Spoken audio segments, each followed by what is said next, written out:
My mom comes from a long line of women from New England, which is to say she is the master of the rhetorical question. When I was a kid, she'd often walk into my room and say, "Wouldn't it be nice if it were clean in here?" I brace myself then when she says, "Do you really want to wear that?" That would be a white button-up shirt and gray shorts down to my knees. "Yeah, Mom, it's what I feel the most comfortable in." "Really? Don't you want to look pretty for the pictures?" We've had this conversation about a dozen times ever since I came out to her as genderqueer. But they would all go the same, but today is my college graduation. I have toiled over essays for years so that I can walk across a stage and receive my diploma. Who cares what I'm wearing under my gown? I could be naked and no one would know. Couldn't she be proud of me? Couldn't she see all the work that I had done? I was hoping that this was the first and last stressful thing of the day, but it's not. The ceremony gets rained out, she leaves her phone in the car, and on our way to the restaurant in North Philly, we take the wrong turn off of 76 and end up in New Jersey.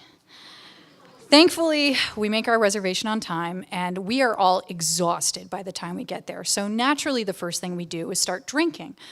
And at about the third bottle of wine, my godfather motions us all to stand together to pose for a group photo.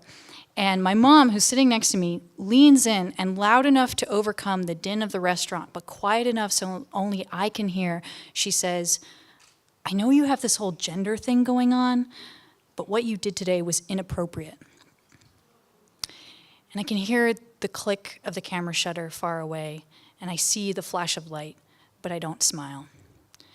And when the photos are all said and done, I stand up, break from the group, walk straight to the bathroom, shut the door behind me, and lock it. And as I'm sitting on the cold tile floor, my head is reeling from the emotional distress and the rosé. And I pull out my phone, and whenever I was feeling a moment of lack of self-confidence or anxiety in college, the first person I would call was my mom, and she would always offer a kind word and even write me personalized handwritten notes afterwards and send them in the mail. But she's in the other room right now, and she's the last person I want to talk to. I think about my friends. Grace is at dinner with her parents. Deeja's moving out. They have no time to talk to me. I put my phone away, and as I put it away, I look up and catch my face in the mirror, which is, my cheeks are stained with tears, and I suddenly feel ice cold water in my veins. I should be in the other room, laughing, holding a bouquet of flowers, and feeling proud of this great accomplishment in my life, not sitting in here feeling sorry for myself. I feel robbed of my moment. I want justice. And then it hits me. I'm going to do the thing that every parent fears that their child is going to do. I'm going to act out and rebel. So that summer, I get my first tattoo, I move into a group house, I start kickboxing, and I am feeling more alive than ever. And my mom is seriously upset with all of this, and she calls me at least once a week to try and patch things up, but I am still seething with anger, and I use every opportunity I can to dig in deeper the knife of my anger. And then this is going well until about the second month when that adrenaline starts to wear off, and I realize I'm not actually enjoying myself at all. Kickboxing really hurts. I can show you the bruises later. My housemates are really mean, and all of the friends I had made in college have ended up moving to other cities for jobs or moving back home. And Philly, this city I spent my college years falling in love with, feels like a relationship on the verge of an imminent breakup.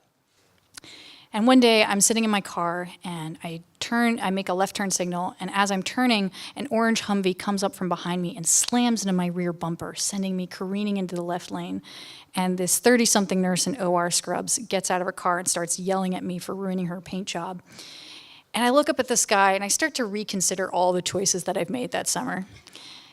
And the first thing that I feel sorry about is my mom.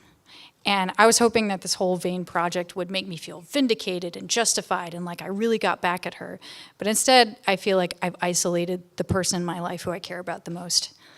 So I pick up my phone and I pull it out of my pocket and I turn it on and my heart starts beating faster and I call my mom. And as the phone rings, I think of all the things that have happened. And I know that this isn't going to fix everything. I know that this isn't going to take back what she said. But I want this to be the new chapter in our relationship. And the phone stops ringing. And I hear her voice on the other end. Hello? And all of my feelings start rushing out from me until I can't speak anymore. And finally, when I'm done, she says the words that I've been wanting her to say for a long time. Do you want to come home? Thank you.